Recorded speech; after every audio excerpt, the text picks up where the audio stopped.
नमस्कार। मैं I movie villain Mr India Kamaraj बात कर रहा हूँ। मैं 7 time Mr India winner and 3 time Mr Asia, 2 time Mr Universe participate किया हूँ and also amateur Mr Olympia participate किया हूँ।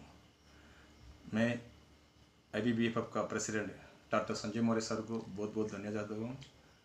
क्यों सर के वजह में मैं इतना इंटरनेशनल खेला। सर इतना मेहनत करके हमारे इंडिया में एशिया वर्ल्ड ओलंपिया इतना ऑर्गेनाइज किया। हमारे इंडियन ऑल बॉडी बिल्डर्स को मौका मिला सर के वजह में, इसलिए सर को मैं बहुत धन्यवाद चाहता हूँ। एंड आल्सो IFBB का president doctor Robert Sanjoda sir को मैं धन्यवाद चाहता हूँ। क्यों सर हमारा इंडियन बॉडी बिल्डर्स के बहुत सपोर्ट करते हैं, मदद करते हैं, इसलिए हमारा आज का बॉडी बिल्डिंग बहुत स्टैंडर्ड इम्प्रूव हो गया। क्यों और doctor Sanjay Maurya sir and doctor Robert Sanjoda sir, ये दोनों वजह में हमारा इंडियन बॉडी बिल्डर का स्टैंड बहुत इम्प्रूव हुआ, इसलिए मैं दोनों को धन्यवाद चाहता हूँ।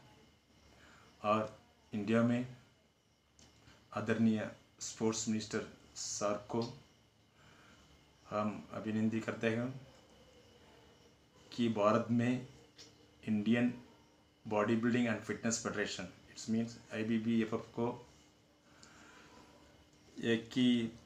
2020 वर्ष की मान्यता मिले। जय हिंद, जय भारत, नमस्कार।